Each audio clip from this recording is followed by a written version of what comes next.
Saúdo a todos com a paz do Senhor. Abram as vossas Bíblias, por favor. Na segunda carta que Paulo escreveu aos Coríntios, capítulo de número 1, e versículos 18 até o versículo 22. Segunda carta de Paulo aos Coríntios, capítulo 1, versículos 18 ao 22. Enquanto os irmãos procuram os textos bíblicos, se bem que numa igreja moderna como esta, está tudo pronto, preparado aí nos telões. E muito me alegro em retornar a esta casa, que é a minha casa. Aqui aprendi muito com o bispo Abigail, com a bispa Naí, que está ali, presidente de honra deste ministério. Nossa alegria satisfatória, nossa imensa alegria estar com a senhora, bispa Naí, sempre nos acolhendo muito bem, nos abraçando.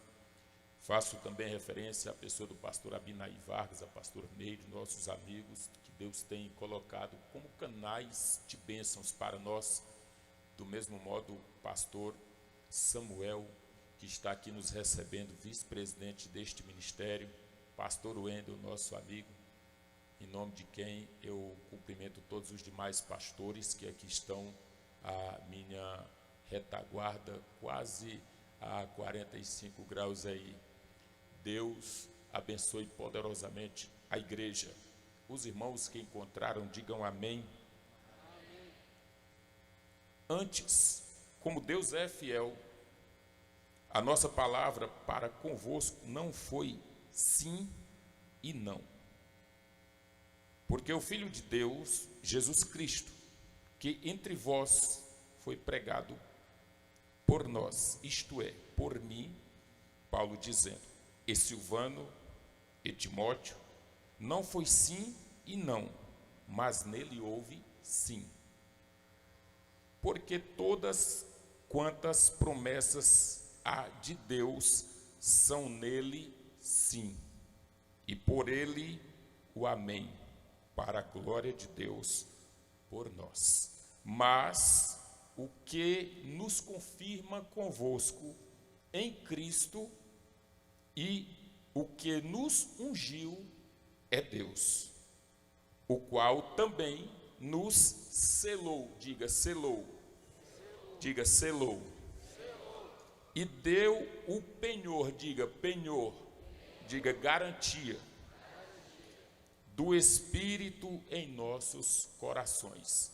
Repita comigo, somos marcados por Deus para uma herança eterna. Tome seu assento, por bondade. O texto bíblico que nós fazemos referência nesta oportunidade traz-nos lembranças, traz-nos a memória de que existe algo de Deus forte, especial, sagrado, santo, puro. Há uma proposta de eternidade para uma igreja que por ora está ainda na terra. Quando nós observamos os textos bíblicos pelos quais Paulo se refere, fazendo alusão aqui a propostas diante daquilo que é a promessa de Deus, onde não há variações, onde não há um sim e um não, ou uma duplicidade de posições da parte de Deus. Paulo, da mesma forma, apresenta o texto aos Coríntios, dizendo que esta promessa, ela está garantida. Para o apóstolo Paulo, o Espírito Santo, a manifestação do Espírito Santo, assim também como a morte e a ressurreição de Jesus, não só para Paulo, mas para as propostas judaicas, principalmente dentro de uma perspectiva mais cristocêntrica, como Paulo passou a adotar, passou a seguir. Ele entendia que o final das eras havia chegado a partir do momento da morte e ressurreição de Cristo. Seguidamente a isto, da manifestação do Espírito Santo.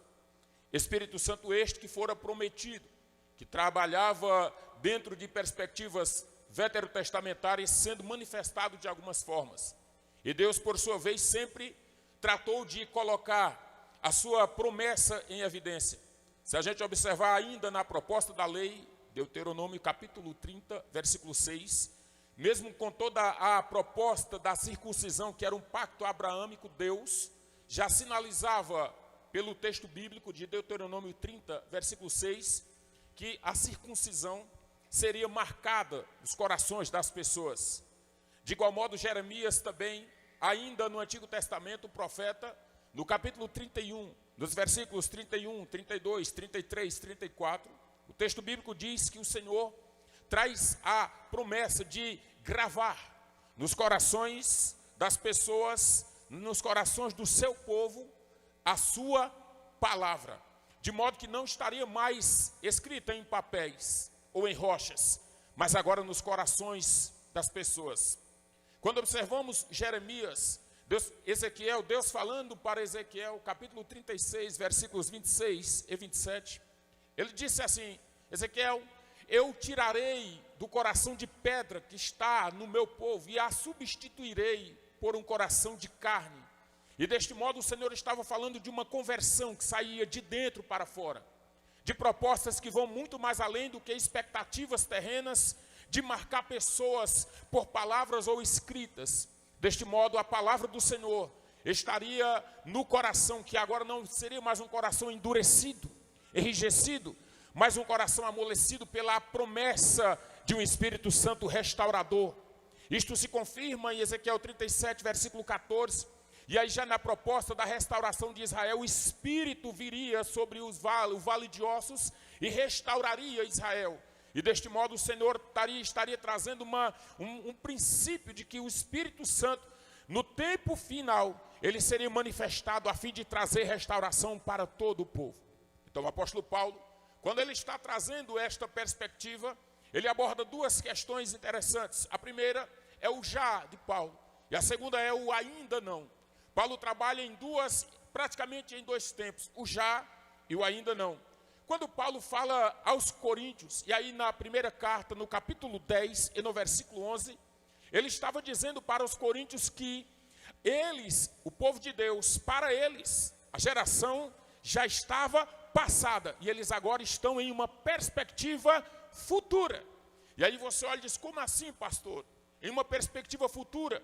Para Paulo, a igreja não vivia no tempo terreno, porque Paulo separa o tempo em duas épocas: a era presente e a era vindoura. A era presente e a era vindoura. Diante destas abordagens paulinas da era presente e a era vindoura, Paulo separa a era presente colocando sobre ela um regente. E o regente que Paulo coloca sobre a era presente, o regente é o sistema maligno. Paulo, na era presente, ele trata o sistema como maligno, onde reina a injustiça, o pecado, a mentira, e onde Satanás está atuando dioturnamente. E o Espírito Santo, na era presente, é o Espírito ausente.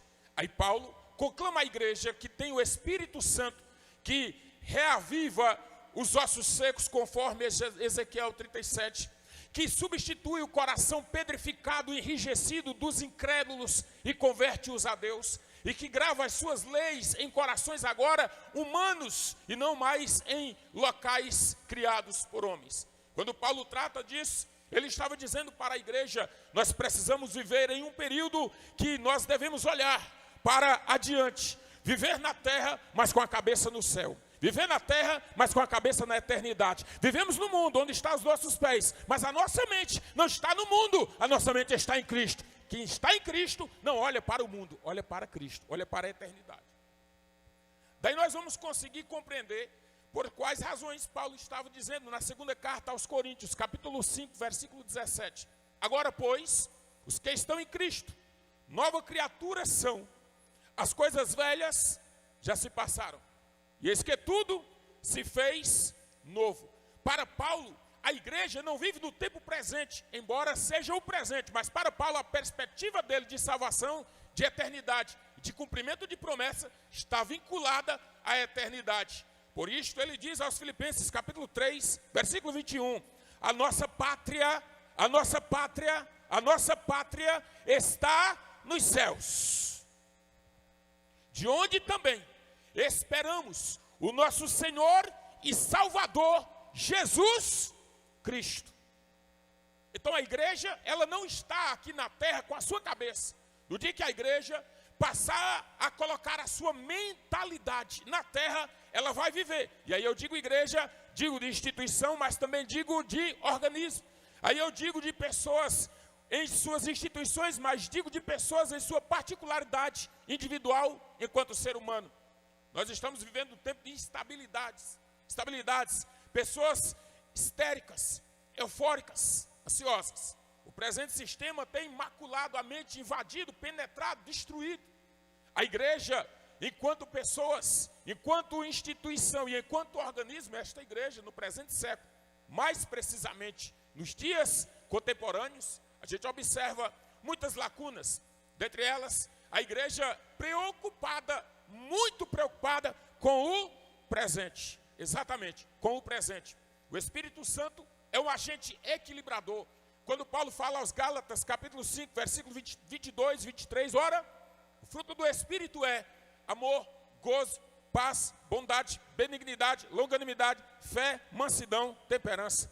A temperança é a moderação, é o equilíbrio. A igreja não pode ser tão mundana ao ponto de viver só na terra e não pode também esquecer da eternidade, porque ela nasceu no coração de Deus, foi criada na terra e vai voltar para Deus, que é o seu Senhor. E desta forma, a gente observa que Paulo estava querendo orientar e orientava a igreja, e para tanto orienta-nos também nesta noite, dizendo para nós que a igreja do presente século deve ser uma igreja moderada, entendendo que tudo aquilo que se passa por aqui é uma perspectiva terrena. Se eu olho com os olhos da terra, eu vou enxergar pecado. Se eu olho com os olhos da terra, eu enxergarei mundano, eu enxergarei o mundo com tudo aquilo que está lhe cercando, e por vezes vou entender que tudo isso está também me afetando. Quando Paulo fala de justiça, que o reino deste mundo é um reino injusto, ele estava querendo dizer do outro lado, que o reino eterno de Deus preparado para você, para a igreja que deve viver nesse mundo, com a mente no céu, ele estava dizendo, vocês precisam entender, igreja do Senhor, precisamos entender que a nossa casa está guardada, preparada em Deus, a igreja indestrutível, irresistível, intocável, impenetrável, inabalável, está aqui nesta noite, porque o Senhor te trouxe aqui para te dizer, a igreja continua operando dioturnamente e vencedora em Cristo Jesus. Você tem dono. Você tem dono. Quando falamos de questão de comportamento, de atitudes, observamos que ao tratar de uma questão comportamental, e aí quando nós estamos aqui na terra, entenda, nós comportamos-nos como pessoas, porque somos pessoas. Somos pessoas que devemos exercer nossa cidadania. Devemos exercer nosso papel enquanto pessoas na terra. Isso não podemos fugir, nos eximir, nos esquivar desta responsabilidade enquanto igreja representante de Deus na terra, como ministros e despenseiros do Senhor dentro daquilo que Ele nos confiou. Mas entendemos que aquilo que é inerente ao ser humano, isto é uma questão de comportamento, como nós agimos, como nós falamos, como nós pregamos, como nós nos dirigimos a outrem e como nós nos comportamos para ser representantes de Deus aqui. Isso é uma questão moral, isso é uma questão ética. E aí Paulo fala muitas vezes a respeito disso. E para isso ele diz lá aos Coríntios, na sua primeira carta, capítulo 15, versículo 33, as más conversações corrompem os bons costumes. Para isso, Paulo estava dizendo, a igreja do Senhor, ela precisa relacionar-se com quem pensa como ela. Ela precisa relacionar-se com quem anda como ela. Com quem vai na direção dela. Qual é a sua direção? Qual é a minha direção? Enquanto igreja, a nossa direção é o céu. Diga, eu tenho dono. A nossa direção é o céu, não podemos abrir mão disso. Quem quiser que te siga no caminho da eternidade, mas não desvie o foco da sua fé por causa das adversidades que cercam o presente sistema. Quando Paulo falava disso, e aí é uma questão ética, porque é uma questão de costume, é uma questão de ética, a questão comportamental, é uma questão ética, a questão de justiça. E para tanto, as questões éticas, elas são tratadas à luz da filosofia, à luz da história, dentro dos seus conceitos principiistas.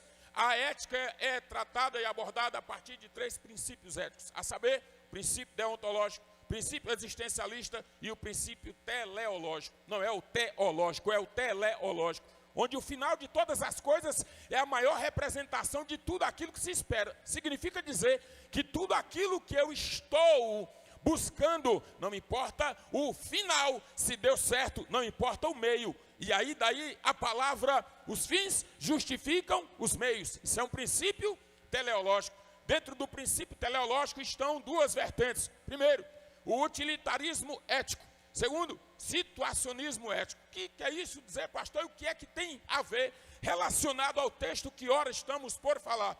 O que tem a ver é que no utilitarismo ético estão 2 ramificações. A primeira está o eudemonismo. O que é o eudemonismo? É o primo do demônio? Não. É o parente do demônio? Também não. O eudemonismo é a doutrina que ensina que a felicidade é o bem maior e a finalidade última do seu existir. O que isto implica dizer que o que vale é ser feliz.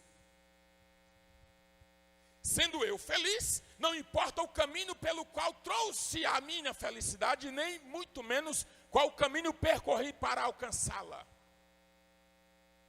É o eudemonismo, felicidade. E observe que uma das grandes falácias, por assim dizer, as grandes narrativas do presente sistema é: o que importa é o que ser, mas o que importa é ser feliz. Você está feliz assim? Está feliz assim? Está vivendo de qualquer jeito? Está feliz assim? Estou. Pois fica à vontade. Princípio teleológico. O que mais importa é como eu chego, como eu conquisto, não importa. Se eu estou feliz, isto para mim é suficiente. E do outro lado está uma palavra, dentro da segunda ramificação, é o hedonismo. Aí todo mundo conhece. E dentro do hedonismo está a busca maior pelo prazer como finalidade última do ser humano. Implica dizer que todas as vezes que eu chego à busca do prazer, ao ápice daquilo que me traz prazer, então isto para mim é o que vale. Se eu estou gostando, está tudo certo. Não é assim. O princípio que rege a nossa vida é o princípio deontológico, onde está dentro dele a Sagrada Escritura. Aqui não existe uma oportunidade descritiva, emotiva. A Bíblia não é uma narrativa de contos, a Bíblia não é uma descrição de histórias e nem portanto ela é uma palavra para te emocionar, não. A Bíblia, ela é prescritiva, normativa, é a palavra de Deus que é onisciente, onipresente, onipotente, transcendente, imutável, triuno, perfeito e santo e eterno. É a Bíblia. A nossa fundamentação não está nos princípios valorativos da filosofia humanista. A nossa fundamentação não está na perspectiva ideológica do presente sistema, embora ela não acredite, a nossa fundamentação está na palavra de Deus. É na Escritura que encontro o amparo da minha existência. É na Escritura que eu sou marcado pelo poder do Espírito. É na Escritura que eu sou alcançado pela revelação de Deus. É na Escritura que eu alcanço o poder da graça na minha vida. É nela. É na palavra. E quando Paulo estava dizendo isso, ele estava dizendo o seguinte: não se prendam em coisas que te cercam, embora pareçam positivas. Não se sustente em verdades aleatórias, que não passam de falácias, que não passam de sofismas, raciocínio falso com aparência de verdadeiro, com o intuito de minar a pura verdade no coração dos santos. Não entre por esse caminho. Quando Paulo estava dizendo isto aqui para os coríntios, ele estava dizendo: vocês têm dono. Você foi selado. Você foi selado. Existe um penhor, que é a garantia. A garantia de que você foi marcado. Quando uma pessoa compra o seu animal, o seu gado, o que é que ele faz com o animal dele? Ele marca. Aí quando passa na fazenda, quando o gado foge, passa alguém e diz: opa, esse gado aqui é fulano, está marcado. Quando o Espírito de Deus, na plenitude, no já que Paulo trabalha, e no ainda não, nesse intervalo entre tempos, a igreja está marcada. Quem já foi selado com o Espírito Santo, diga amém. Você está marcado. Pode sair do caminho? Pode. Porque a probabilidade do pecado existia desde o tempo do Jardim da Inocência.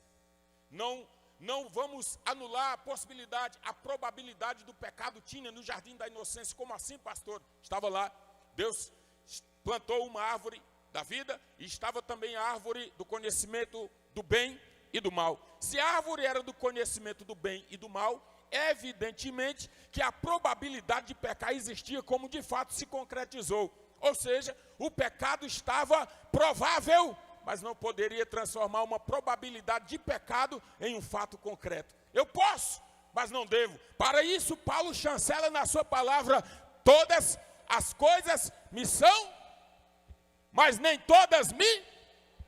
Ou seja, a probabilidade do pecado existe, no entanto, não devo fazer. Por quê, pastor? Porque você tem dono.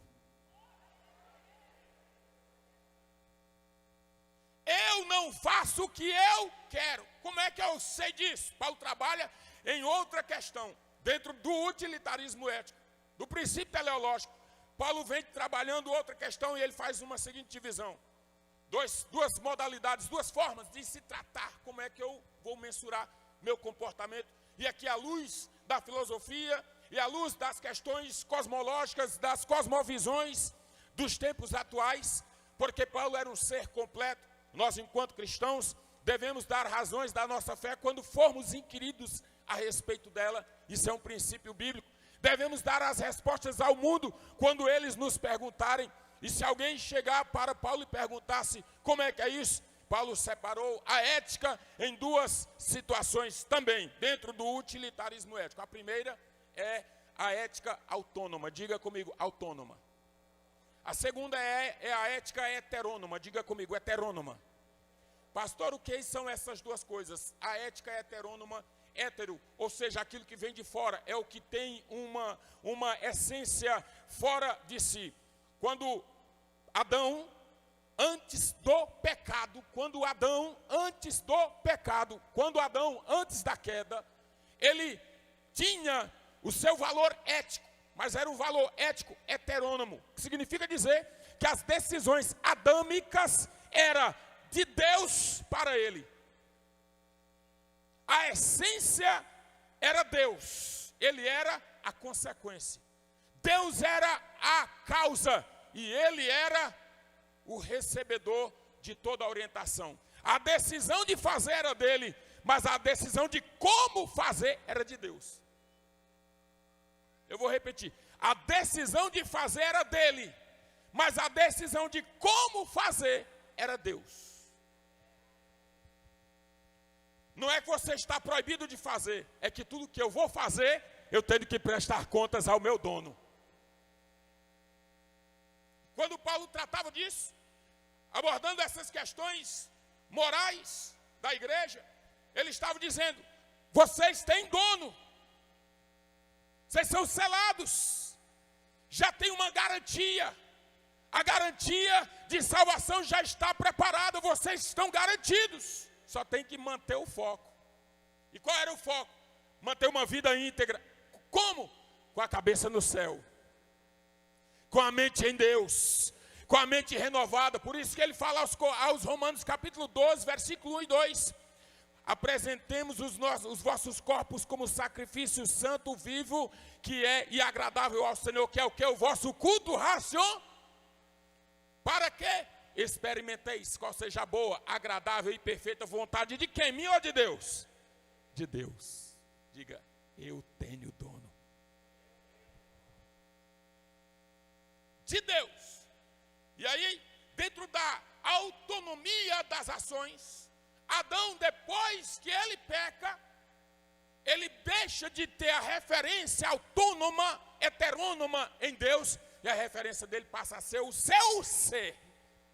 Aí se esbarra naquilo que Paulo diz aos Filipenses, capítulo 3, versículo 20, versículo 19, versículo 18, que o Deus dos homens é o seu ventre. Ou seja, as decisões são de mim para fora. As decisões são daqui para lá. Mas a igreja tem dono. As decisões da igreja é de Deus para nós. De Deus para mim. E aí, dentro disto, a promessa de Deus no que tange ao Espírito Santo, a igreja do Senhor, marcada dentro da plenitude dos tempos, vivendo em conformidade às ações do Espírito Santo, nós entendemos que quando Paulo fala do selo, ele fala do selo em Efésios capítulo 1, versículo 14, ele fala do selo em Coríntios capítulo 5, versículo 5, na segunda carta, e ele fala do selo na primeira carta, capítulo 1, na segunda carta, capítulo 1, versículos 22, que isto quer dizer que quando nós estamos marcados por Deus, não existe nada que destrua a sua fé. Não existe nada que mine a sua existência. Enquanto servo de Deus. E aí a gente começa a questionar a soberania de Deus e nos perguntar por que a gente sofre. A gente começa a ouvir o sistema e dizer, mas o diabo vai tomar conta de tudo, Deus, e agora? Tem crente quase se matando. Tem crente que está entrando em pânico aí com as questões políticas da atualidade. Calma, calma. Vou ler o versículo para vocês. Salmo 112, versículo 7. Aquele que teme ao Senhor não temerá maus rumores, porque seu coração está firme confiando no Senhor. Calma, calma. Salmo 40, versículo 1. Esperei com paciência no Senhor, Ele se inclinou para mim e ouviu o meu clamor, tirou-me de um charco de lodo horrível, colocou os meus pés sobre uma rocha e firmou os meus passos. Calma. Salmo 91, versículo 7. 1000 cairão ao teu lado e 10.000 à tua direita, mas tu não serás atingido. Calma, vai dar certo. Salmo 139, versículo 5. Tu me cercaste em volta e puseste sobre mim a tua mão. Calma. Vamos lá juntar tudo. Se no 40 os meus pés estão sobre a rocha, pastor Samuel. Se no 91 eu não serei atingido. Se no 139 o Senhor está com a mão sobre mim. Imagina a cena. Imagina a cena. No 40 a rocha debaixo de você, diga no 40 a rocha. No 91 protegido por todos os lados. No 139 a mão de Deus está sobre mim. Pergunto, como é que você vai ser atingido? Igreja, você tem dono.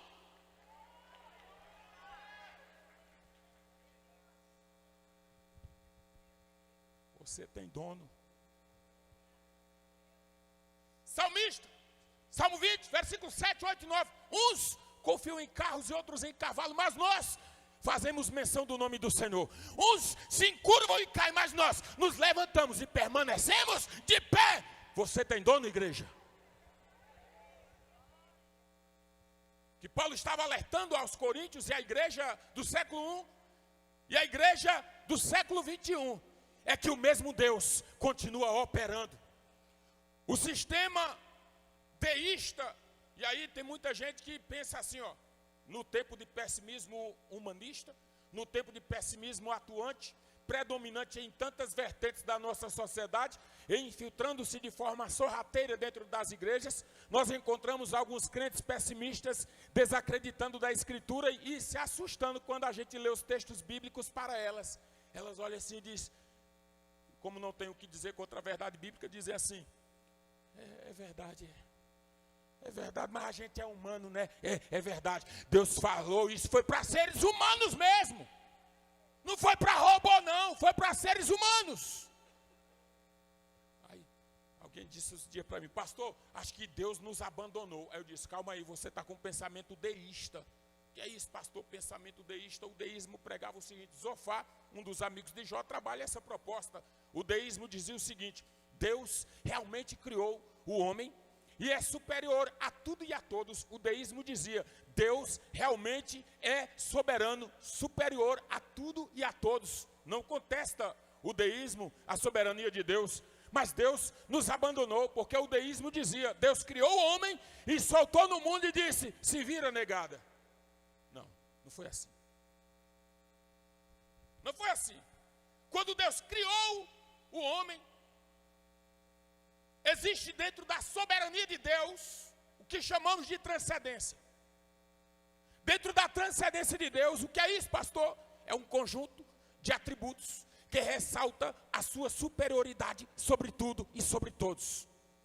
Dentro da transcendência de Deus está a imanência, a eternidade, a imarcessibilidade e a infinitude. Deus é eterno, Deus é inacessível, a menos que Ele se permita revelar-se e apresentar-se.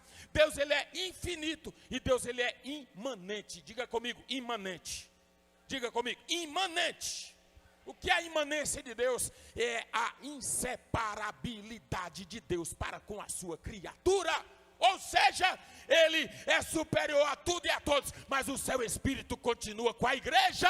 Você tem dono. Você tem dono. Aleluia. O Espírito Santo está com vocês. O Espírito Santo Consolador está aqui, neste lugar. A palavra do Mestre Jesus a João, escrevendo João, capítulo 14, versículos 1, 2, 3, segue a relação.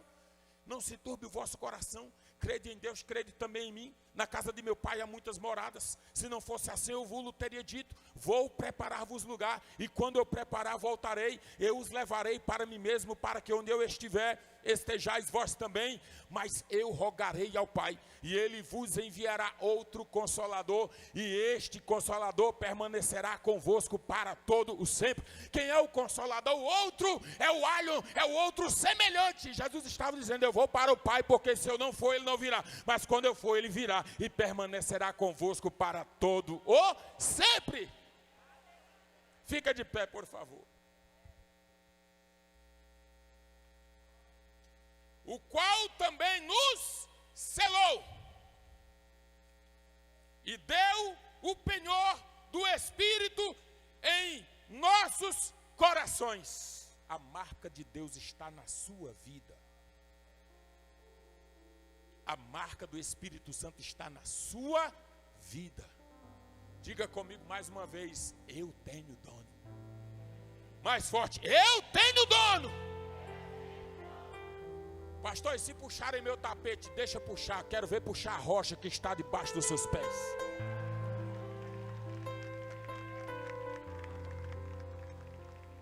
Puxa a rocha que eu quero ver. Não tem como não, pastora Glaucia. Nossos pés estão firmados na rocha. Não é superioridade, é sustentação, é diferente. Não é superioridade. Que é isso, pastor? Estou pisando em Jesus? Não, é o contrário. Estou sendo sustentado por Ele. Você tem dono. A promessa de Deus vai se cumprir na sua vida. Você tem dono. A maior promessa para nós é a promessa do arrebatamento da igreja. Você tem dono. Quando Ele vier buscar a sua igreja, vai levar aqueles que estão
Espírito do Senhor,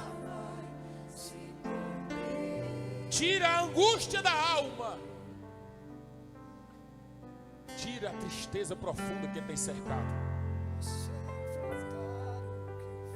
cura desta depressão que se aproxima, Senhor.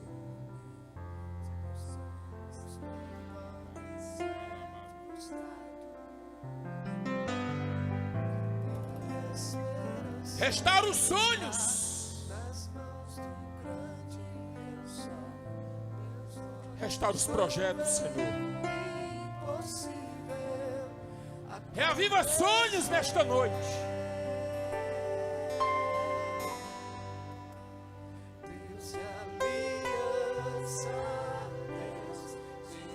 Ele continua com a promessa de pé. Ele cumprirá a sua promessa. Deus te abençoe em nome de Jesus. Tudo pode mudar, mas tua paz